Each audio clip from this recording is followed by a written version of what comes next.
الحمدللہ رب العالمین والصلاة والسلام علی سید المرسلین اما بعد فاعوذ باللہ من الشیطان الرجیم بسم اللہ الرحمن الرحیم الصلاة والسلام علیک یا رسول اللہ وعلی آلک واصحابک یا حبیب اللہ الصلاة والسلام علیک یا نبی اللہ وعلی آلک واصحابک یا نور اللہ۔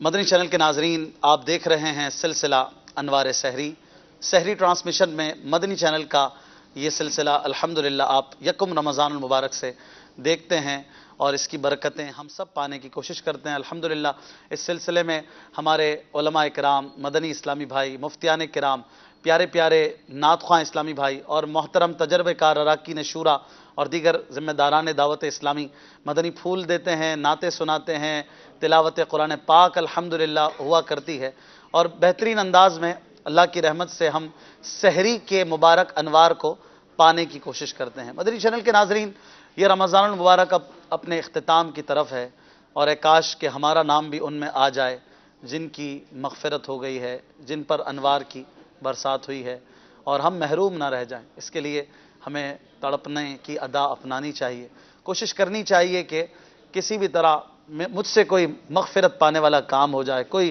رب کی رضا والا عمل ہو جائے، اور اس کے لیے بندہ کوشش کرے اور ہر نیکی کو گویا اپنانے کی کوشش کرے کہ پتہ نہیں میرے رب کو کون سی پسند آ جائے۔ مدنی چینل کے ناظرین، سحری کا بابرکت وقت خاص طور پر یہ وہ وقت ہے کہ جس وقت میں استغفار اور ذکر کرنے والوں کی پذیرائی کی گئی، اور الحمدللہ یہ دعوت اسلامی امیر اہل سنت کی ایک تربیت کا نتیجہ بھی ہے اور مدنی چینل کی ایک زبردست کاوش بھی ہے کہ سحری کے بابرکت وقت میں ہم اللہ عز و جل اور اس کے پیارے حبیب صلی اللہ علیہ وآلہ وسلم کے مبارک ذکر کو لے کر آپ کے پاس آتے ہیں اور ہمارے ناظرین بھی اسے بہت پسند کرتے ہیں۔ اللہ پاک سب کے مدنی چینل دیکھنے کو قبول کرے اور جو حضرات اس سلسلے کو پرفارم کر رہے ہیں، جو یہاں موجود ہوتے ہیں، ماشاءاللہ بڑی جاں فشانی کے ساتھ ہمارے علماء کرام، مدنی اسلامی بھائی، مفتیان کرام وقت دیتے ہیں اور یہ تقریباً 1 مہینے کا عرصہ ہو چکا الحمدللہ یہ سلسلہ ہو رہا ہے۔ آج اس کا 28 ایپیسوڈ آپ دیکھ رہے ہیں۔ اپنی کال سے، اپنے مشوروں سے ہمیں نوازتے رہا کریں۔ آپ کی بات، آپ کی کال، آپ کے مشورے ہمارے لیے بہت اہمیت کے حامل ہوتے ہیں۔ جس طرح آپ آن دا اسکرین کوئی ٹیم دیکھتے ہیں، اسی طرح بیہائنڈ دا اسکرین بھی ہماری ایک پوری پراپر ٹیم ہوتی ہے جو اس میں ورکنگ کر رہی ہوتی ہے۔ اللہ تعالیٰ سے دعا ہے کہ ان حضرات کو بھی اللہ کریم خوش رکھے، دونوں جہانوں کی آبادی عطا فرمائے، اور یہ اپنے سحری کے وقت میں اور کئی جو ہیں افطار میں سب کا اپنا اپنا معمول ہوتا ہے، جس طرح کے وقت ہوتے ہیں اس میں یہ ماشاءاللہ کیمرے پر کوئی ہے تو کوئی سوئچنگ پر ہے، کوئی ڈائریکشن پر ہے، کوئی پروڈیوسنگ پہ ہے، اس طرح سب کی اپنی اپنی ذمہ داری ہے اور ماشاءاللہ سب کی ایک ہی نیت ہوتی ہے کہ مدنی چینل آپ تک پہنچے۔ اس کے لیے آپ نے کیا کرنا ہے؟ مدنی چینل کا ساتھ دینا ہے، گھر گھر اسے کھلوانا ہے، اور سیکنڈلی مدنی چینل کے ساتھ اپنا ڈونیشن جو ہے وہ شیئر کرنا ہے۔ مدنی چینل کو خوب آپ اپنے عطیات دیجئے اور دعوت اسلامی کو اپنی زکوٰۃ دیجئے، اپنے عطیات، اور خاص کر فطرہ جو ہے وہ دعوت اسلامی کو دینے کی میں مدنی التجا آپ سے کروں گا۔ آپ سلسلہ دیکھ رہے ہیں، اچھی اچھی نیتیں بھی فرما لیجئے کہ رسول پاک صلی اللہ علیہ وسلم نے فرمایا کہ اعمال کا دار و مدار نیتوں پر ہے، یعنی اعمال نیتوں پر ڈیپینڈ کرتے ہیں، لہٰذا نیت کر لیجئے ہم اللہ پاک کی رضا کے لیے سلسلے میں شریک ہیں، اول تاخیر سلسلے میں شرکت کریں گے، جو سیکھیں گے اس پر عمل کریں گے، ہو سکا تو آگے بھی پہنچائیں گے انشاءاللہ۔ آج ہمارے سلسلے میں خاص طور پر انشاءاللہ مفتی شفیق اتاری دامت برکاتہم العالیہ کچھ دیر میں ہمارے ساتھ ہوں گے۔ آپ اپنے فقہی مسائل، شرعی مسائل میں کوئی پریشانی ہے، روزے کا کوئی مسئلہ ہے، کوئی اور زکوٰۃ کا مسئلہ ہے، آپ شیئر کیجئے مدنی چینل پر۔ آپ کے لیے اسکرین پر نمبرز فلیش کرتے رہتے ہیں، آپ ہم سے رابطہ کر سکتے ہیں۔ اس کے علاوہ ہمارے ساتھ مولانا راشد مدنی صاحب، مولانا منعم مدنی صاحب ہوا کرتے ہیں انشاءاللہ، ان سے بھی مدنی پھول لیں گے۔ آج ہمارا جو موضوع ہے بڑا دلچسپ موضوع ہے اور ایسا موضوع ہے کہ ہر عاشق رسول کے دل کو بھا لیتا ہے، چھو لیتا ہے، گھر کر لیتا ہے، اور وہ ہے شفاعت مصطفیٰ کیا ہے اور اس کے حوالے سے قرآن و حدیث کیا رہنمائی عطا فرماتے ہیں۔ ضمناً انشاءاللہ دیگر موضوعات کو بھی ہم کوشش کرتے ہیں کہ بہت ساری باتیں ایک گلدستہ بنا کر آپ کو پیش کریں۔ مولانا راشد مدنی صاحب آپ کو بھی خوش آمدید کہتا ہوں، منعم مدنی بھائی آپ کو بھی خوش آمدید کہتا ہوں۔ حاجی امین اتاری صاحب ہمارے ساتھ ہیں ماشاءاللہ۔ امین بھائی آج تو بڑے جچ رہے ہیں، کیا بات ہے آپ کی۔ امین بھائی کو بھی زیارت کر رہے ہیں ہم، اور ماشاءاللہ میلاد رضا بھائی بھی بڑے پیارے نعت خواں ہیں، بھی ہمارے ساتھ ہیں انشاءاللہ، ان سے بھی کلام وغیرہ سنیں گے۔ اچھی اچھی نیتیں بھی کر لی ہیں ہم نے۔ آئیے آج کی پکچر دیکھتے ہیں۔ ایک روزانہ آپ کو خاموش پیغام ہم دیتے ہیں ایک منظر کے ذریعے، اور آپ بتاتے ہیں کہ آپ کیا سمجھے، جو بھی سمجھے، اگر دوسروں کو سمجھانے جیسا ہے تو ہم سے آپ شیئر کرتے ہیں۔ ایک تھوڑی سی اولڈ پکچر ہے یہ، لیکن آپ کو ذرا سمجھاتا ہوں تو آپ بتائیے گا کہ آپ کیا سمجھے۔ چند لوگ ہیں جو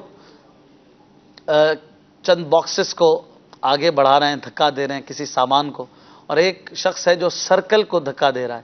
آپ دیکھیں کہ کون آگے کون پیچھے، اور آپ نے بتانا ہے کہ اس میں آپ کیا سمجھے۔ آپ جو سمجھے آپ ہم سے شیئر کیجئے، اور نمبرز آپ کی اسکرین پہ چل رہے ہیں۔ میسیجز مت کیجئے گا، صرف کالز پر ہی رابطہ فرمائیں۔ کوئی کلام سننا چاہتے ہیں، کوئی نعت سننا چاہتے ہیں تو بھی ضرور ہمیں آپ آگاہ کیجئے اپنی فرمائش سے۔ انشاءاللہ ہم کوشش کریں گے کہ ہمارے نعت خواں اسلامی بھائی اس کو پیش کریں۔ آئیے تلاوت کلام پاک سے اپنے سلسلے کو آگے بڑھاتے ہیں۔ صلو علی الحبیب صلی اللہ تعالی علی محمد صلی اللہ علیہ وآلہ وسلم۔ اعوذ باللہ من الشیطان الرجیم، بسم اللہ الرحمن الرحیم۔ لا يكلف الله نفسا إلا وسعها، لها ما كسبت وعليها ما اكتسبت، ربنا لا تؤاخذنا إن نسينا أو أخطأنا، ربنا ولا تحمل علينا إصرا كما حملته على الذين من قبلنا، ربنا ولا تحملنا ما لا طاقة لنا به، واعف عنا واغفر لنا وارحمنا أنت مولانا فانصرنا على القوم الكافرين، آمنت بالله صدق الله العظيم۔ صلو علی الحبیب صلی اللہ تعالی علی محمد صلی اللہ علیہ وسلم۔ حاجی امین اتاری صاحب سے کچھ اشعار نعت شریف کے ہو جائیں اچھی اچھی نیتوں کے ساتھ۔ امین بھائی وہ ہو جائے، کافی عرصے سے نہیں سنا آپ سے۔ تو شمع رسالت ہے، عالم تیرا پروانہ، کچھ اشعار آپ کے ذہن میں ہو تو۔ صلو علی الحبیب صلی اللہ تعالی علی محمد صلی اللہ علیہ وسلم۔ پڑھیے صلی اللہ علیہ یا رسول اللہ وسلم علیہ یا حبیب اللہ، تو شم رسالت ہے، عالم تیرا پروانہ، تو شم رسالت ہے، عالم تیرا پروانہ، تو ماہ نبوت ہے، اے جلوہ جانانا، تو ماہ نبوت ہے، اے جلوہ جانانا، جو ساقی کو سر کے چہرے سے نقاب اٹھے، جو ساقی کو سر کے چہرے سے نقاب اٹھے،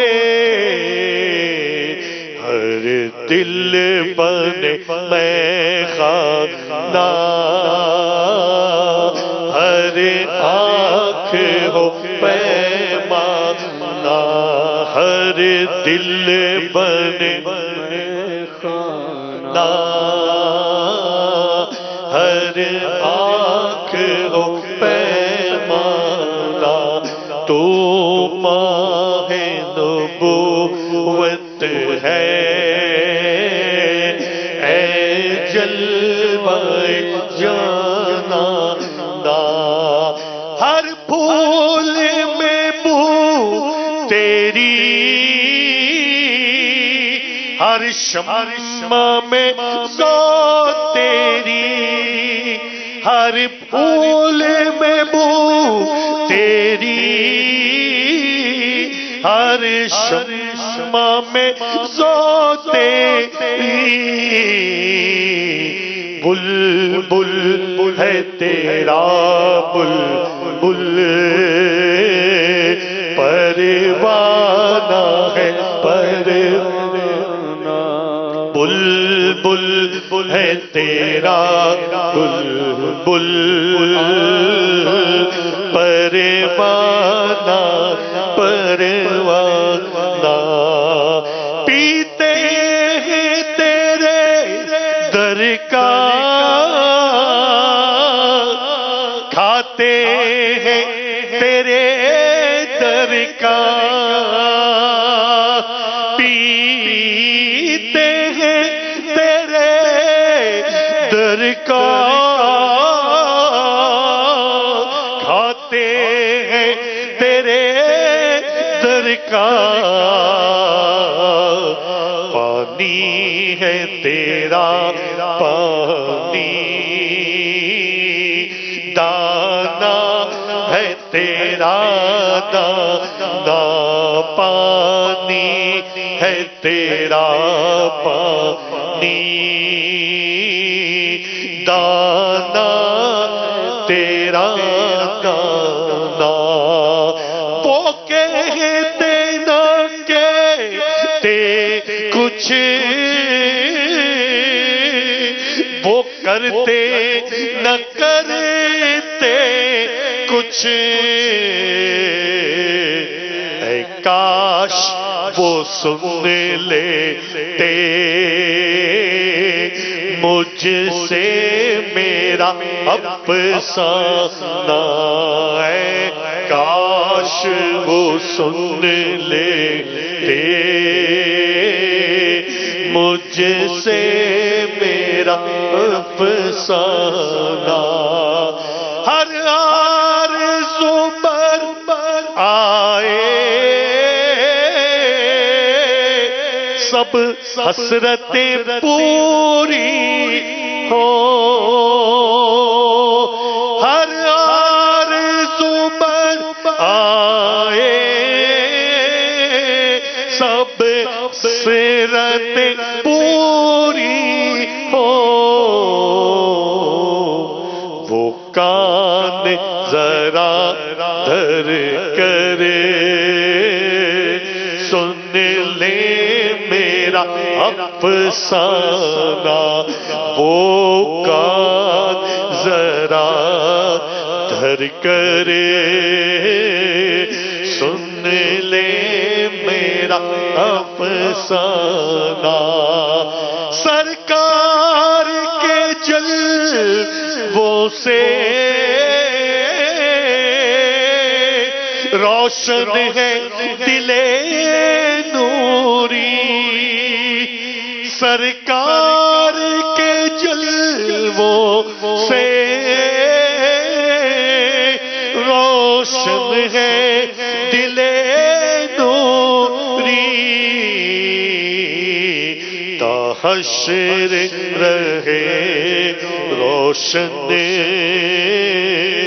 نوری کا یہ کاشانہ، تا حشر رہے روشن نوری کا یہ کاشانہ، تو شمع رسالت ہے، عالم تیرا پروانہ، تو ماہ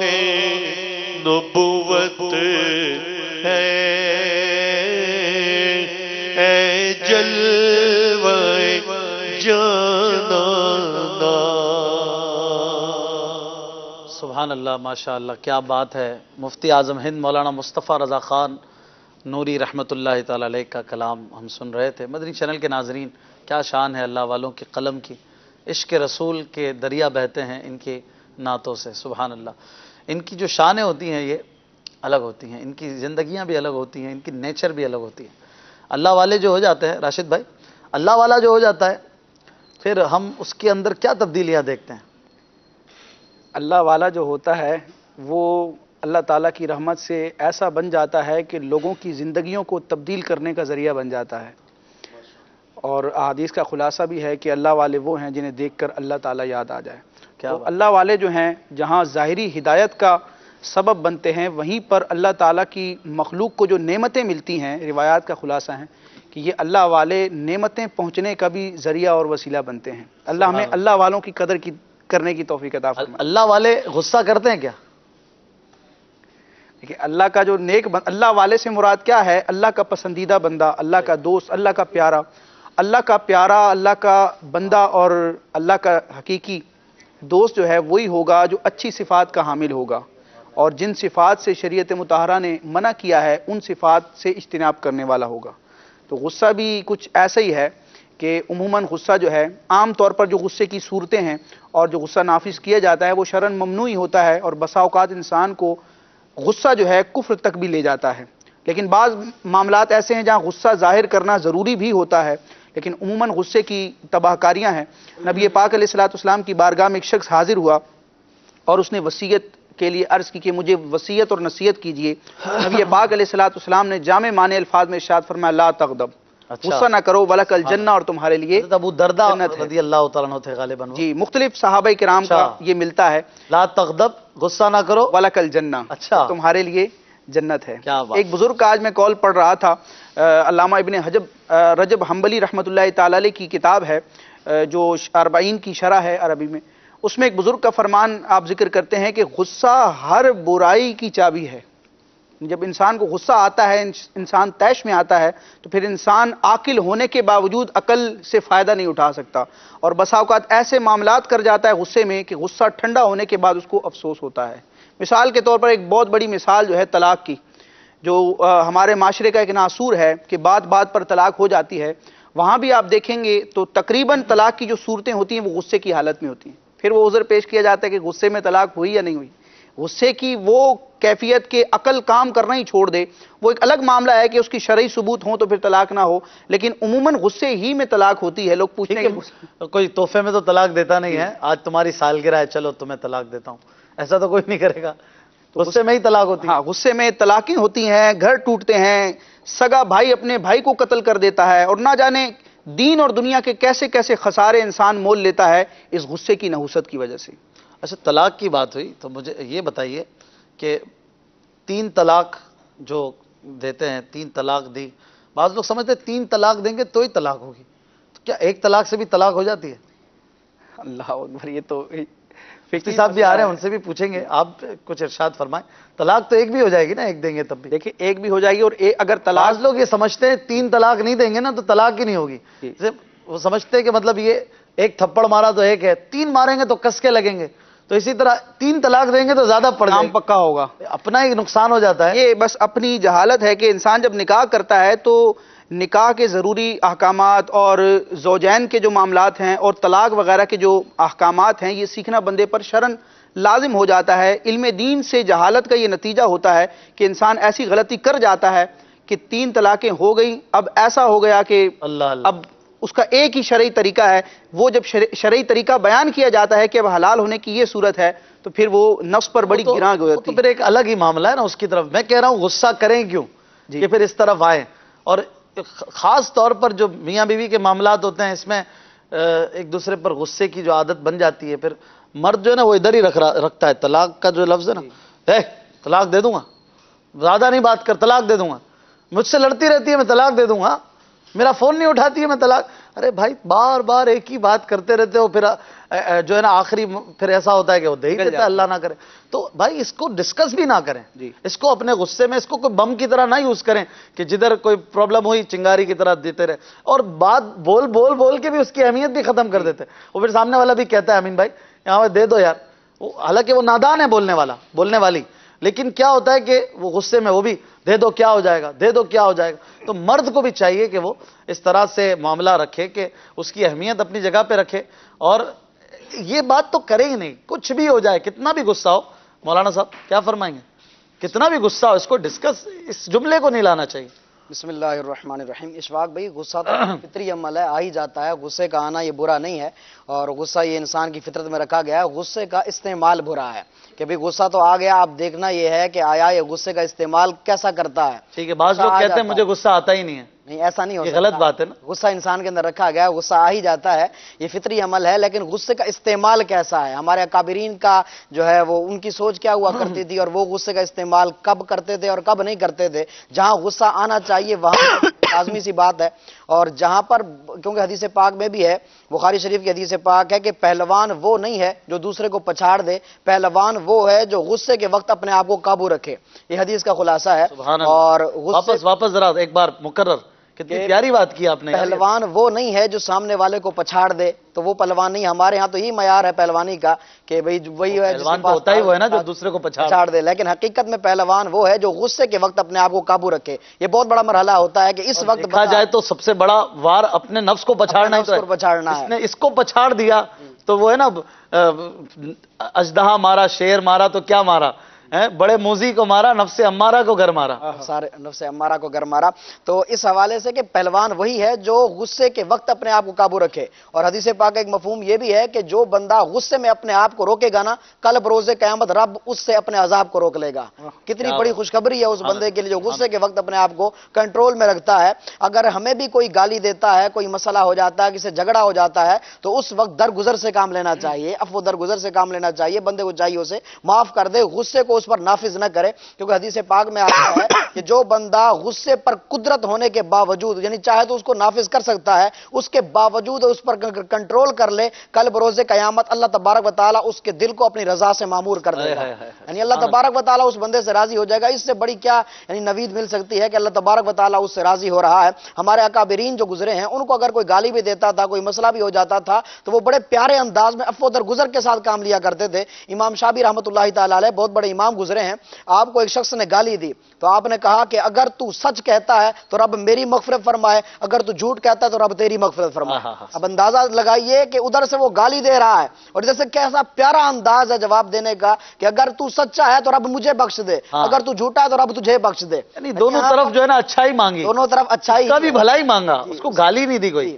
اور دوسرا یہ کہ یہ بات اسی وقت بندہ کرے گا جب اس کی حکمت اور عقل چل رہی ہوگی، سلامت ہوگی۔ غصہ تو عقل پہ پردہ ڈال دیتا ہے، اور جب غصہ آتا ہے تو یہ حکمت کے مدنی پھول تو پھر نہیں نکلیں گے، پھر تو فائر نکلیں گے، پھر گھر ٹوٹتے ہیں، پھر جیل میں جاتا ہے بندہ۔ یہ بندے کو چاہیے نا غصے پر کنٹرول ہی رکھے، کہ اسے یعنی پتہ ہونا چاہیے کہ جہاں میں غصہ کر رہا ہوں یہ اس کا محل نہیں ہے۔ آقا علیہ السلام کے فرامین اگر ہماری نظروں کے سامنے ہوں گے کہ آقا علیہ السلام کو کتنی تکلیفیں دی گئیں، کتنی مصیبتیں دی گئیں آقا علیہ السلام کو، لیکن اس کے باوجود آقا کریم صلی اللہ تعالیٰ علیہ وآلہ وسلم کا سامنے سے انداز کیسا پیارا تھا۔ مکے کے کیسے کیسے کفار قریش نے آقا علیہ السلام کو کیسی کیسی تکلیفیں دیں، آقا علیہ السلام کو جلال بھی آتا، لیکن آقا علیہ السلام نے کبھی ان کے لیے بد دعا نہیں کی۔ حالانکہ صحابہ کرام سمجھتے تھے کہ ابھی دعا آقا علیہ السلام کے ہاتھ اٹھیں گے اور ابھی آقا علیہ السلام ان کو بد دعا دیں گے، لیکن آقا علیہ السلام جب دعا مانگا کرتے تو یہ دعا ہوتی اللہم اہد قومی فانہم لا یعلمون، اے مالک و مولا ان کو ہدایت عطا فرما، یہ نہیں جانتے کہ میں کون ہوں۔ اب یہاں پر دیکھیں کہ آقا علیہ السلام نے اپنے جلال کا استعمال نہیں فرمایا، بلکہ اس عالم میں بھی ان کو دعا دیتے رہے اور عفو درگزر سے کام لیتے رہے۔ اگر یہ چیزیں، ان چیزوں کی اہمیت اگر بندے کے ذہن میں ہوگی، ان کے چیزوں کے فضائل اگر بندے کے ذہن میں ہوں گے تو پھر بندہ جو ہے بآسانی ان چیزوں سے بچ سکتا ہے، کیونکہ غصے کے استعمال سے اور بھی کئی برائیاں جنم لیتی ہیں۔ غیبت اسی سے جنم لیتی ہے، چغلی، حسد، تکبر، سب کچھ اسی غصے کی وجہ سے بندہ اور بھی کئی گناہوں کا مرتکب ہوتا چلا جاتا ہے۔ تو بندے کو چاہیے کہ مین وجہ جو غصہ ہے اسی کو ہی ختم کر دے، مین ڈور بند کر دے۔ اور ساتھ ہی یہ بھی دیکھیں، آپ کبھی اللہ نہ کرے کوئی جیل جائے، ویسے نیکی کی دعوت کے لیے تو مبلغین کا جانا ہوتا ہے، ماشاءاللہ دنیا کی کئی ممالک کے جیلوں میں دعوت اسلامی کے مبلغین کی ایکسیس ہے کہ آپ آئیں اور ان کی تربیت کریں، رہنمائی کریں۔ الحمدللہ دعوت اسلامی کا پورا ایک شعبہ ہے مجلس اصلاح برائے قیدیان۔ تو آپ اگر دیکھیں قیدیوں سے ملاقات کسی کی ہو تو اکثر قیدی وہی ملیں گے جو غصے کی وجہ سے اندر آئے ہوں گے۔ کسی نے کسی کو مارا ہوگا، کسی نے کسی کا عضو کاٹ دیا ہوگا، کسی نے قتل کر دیا ہوگا، کسی نے اور طرح کے جرائم کیے ہوں گے، اور کرائمز اپنی جگہ پر ہیں، لیکن ایک بڑی تعداد ہو سکتا ہے ایسی ہو جو غصے کی وجہ سے اندر گئی ہو.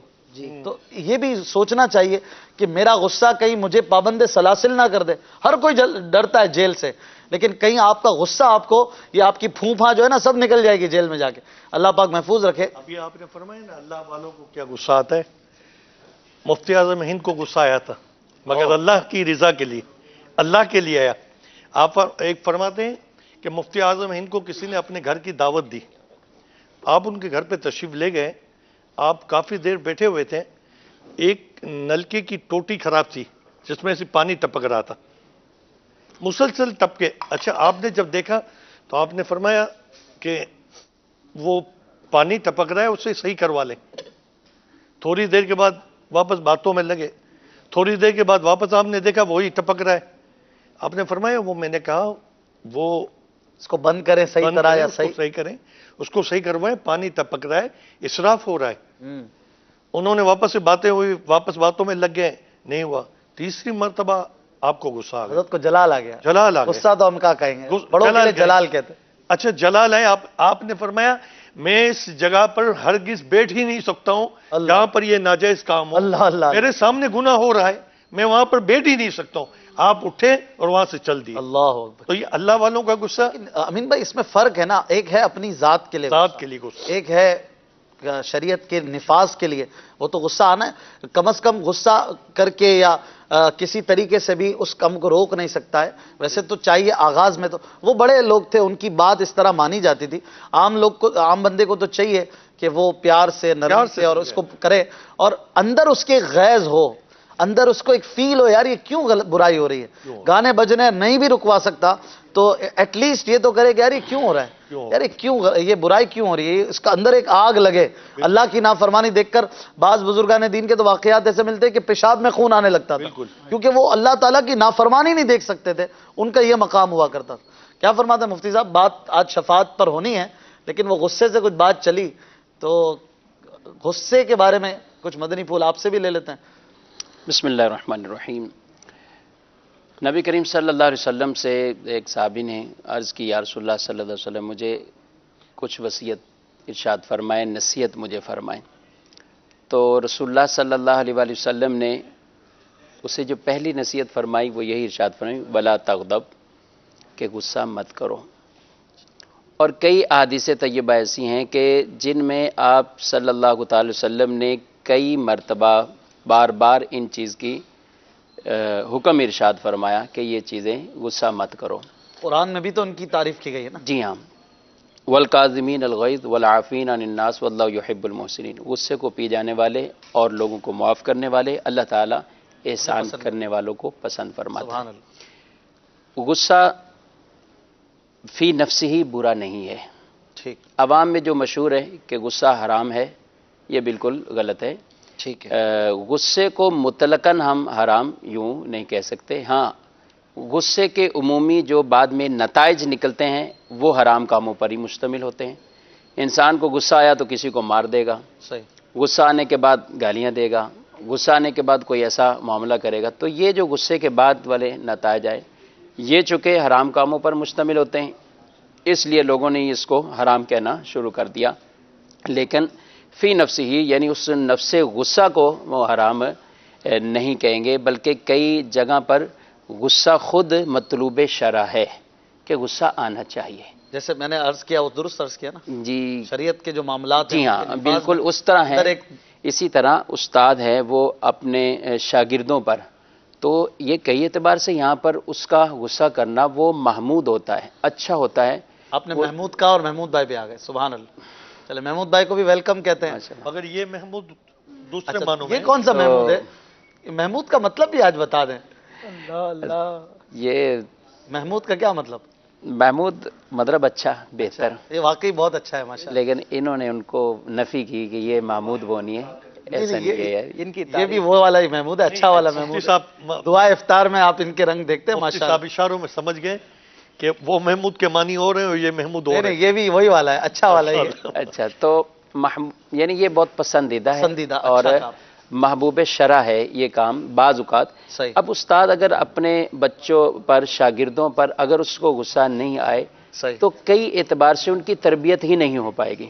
اسی طرح والدین ہیں تو والدین اگر ہر وقت ہی اپنے بچوں کے ساتھ بالکل ایک فری سٹائل والا ماحول رکھیں گے تو ظاہر ہے وہ بچے بھی بگڑ جائیں گے, ان کی بھی تربیت نہیں ہو پائے گی.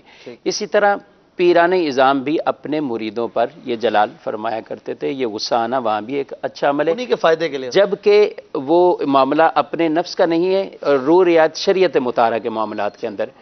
تو اسی طرح اگر جہاد کا معاملہ ہے تو انسان کو اگر غصہ ہی نہیں آنا تو اس نے لڑنا کیا ہے. یہ تو معاملہ ہی ایسا مقابلے والا ہے کہ جس میں اس کو انڈرسٹوڈ ہے کہ غصہ آئے اور گا. یہ سب اپنے نفس کے لیے نہیں ہو رہا. نہیں ہے تو یہ بالکل بہترین بات یہی ہے کہ اپنے نفس کے لیے اگر غصہ آتا ہے, کیونکہ ایسا نہیں ہے کہ غصہ نہیں آتا, نفس کے لیے غصہ نہیں آتا, بڑوں بڑوں کو آیا, بزرگوں کو بھی آتا ہے, لیکن پھر وہ اس کی نتائج پہ نہیں پہنچتے تھے, اس کے مقابلے میں جو کارروائی کرنی ہوتی تھی وہ نہیں کرتے تھے, اس سے رک جایا کرتے تھے.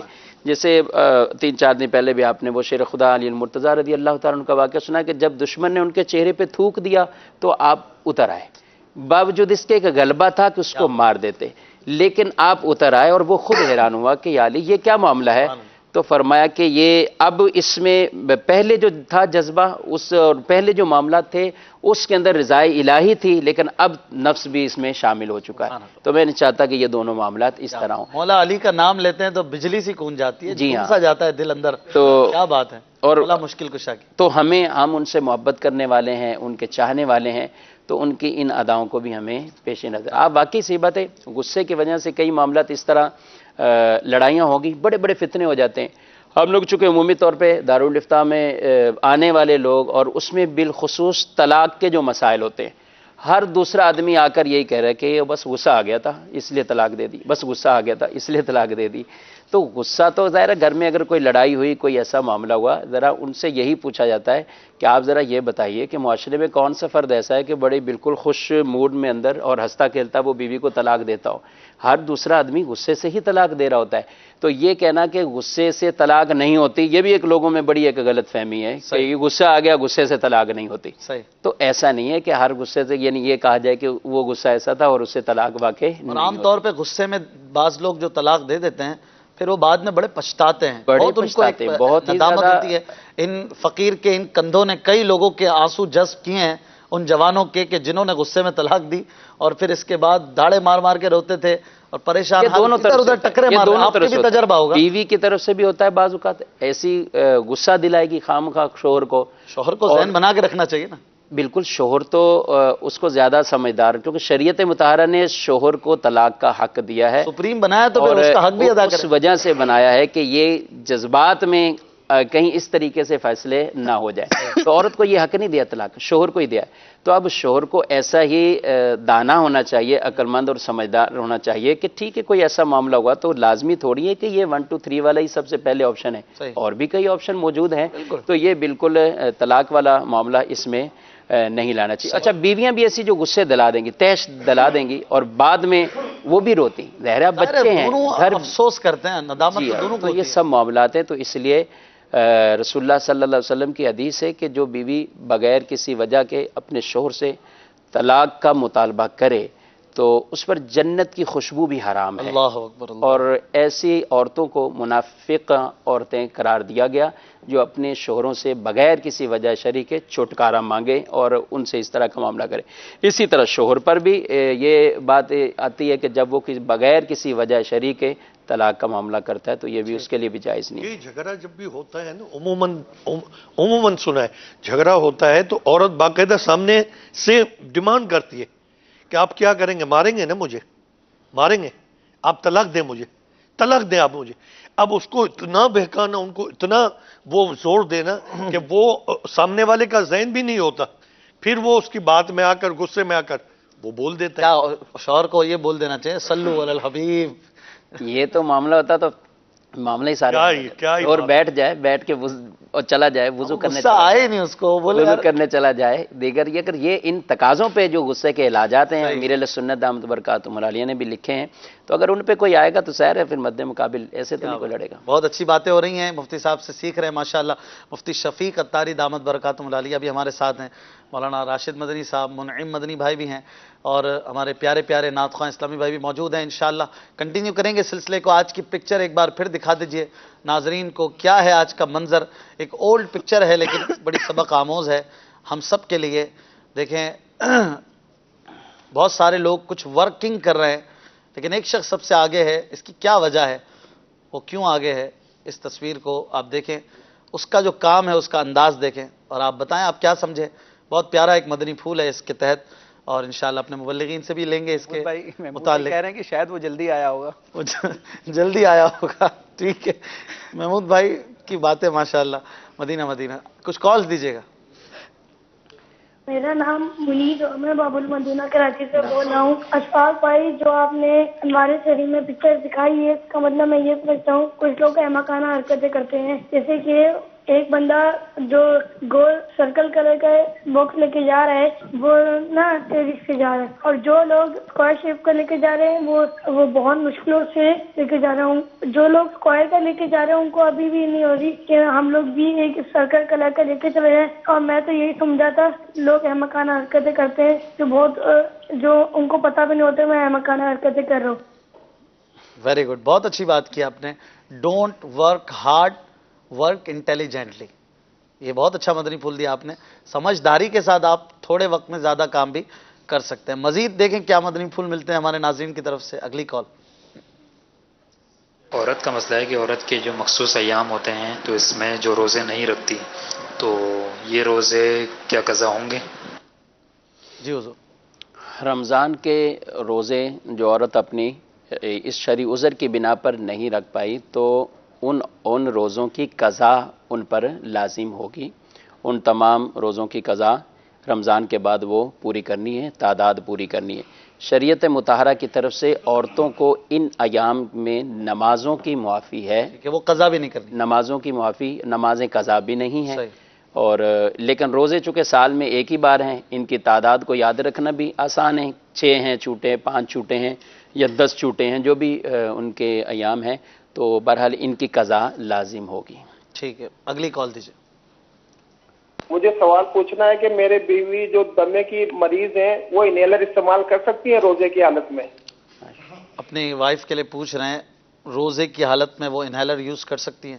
نہیں، انہیلر استعمال کرنے سے روزہ ٹوٹ جائے گا، ٹھیک، تو اس کو یوز نہیں کر سکتی۔ ہاں البتہ اگر کسی کے ساتھ مرض ہی ایسا شدت والا ہے کہ وہ اس کے بغیر اس کا گزارا ہی نہیں ہے اور ناقابل برداشت اس کے لیے تکلیف کے معاملات ہیں، بعض اوقات ایسے مریض روزے رکھ بھی لیتے ہیں لیکن عین روزے کے اندر ان کے معاملات ایسے ہو جاتے ہیں، تو اس اعتبار سے کئی اعتبار سے وہ روزہ توڑنا بھی ان کا اس میں بھی رخصتیں موجود ہیں، اور روزہ سرے سے نہ رکھنے پر بھی رخصتیں موجود ہیں، لیکن روزہ رکھ کر ایسا نہیں ہے کہ انہیلر یوز کرتے اور روزہ بھی پورا ہو جائے، روزہ بھی پورا ہو جائے، ایسا عام طور پہ ایسا مفتی صاحب نہیں ہوتا، شاذ و نادر ہی ہوتا ہوگا۔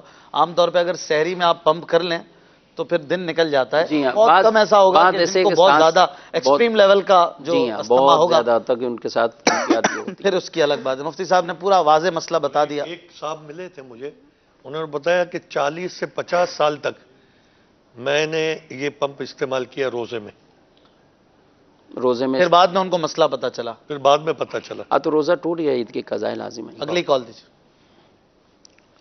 السلام علیکم ورحمۃ اللہ وبرکاتہ۔ وعلیکم السلام ورحمۃ اللہ وبرکاتہ۔ محمد ارشد اتاری ضیا کوٹ بھڑک سے عرض گزار ہوں۔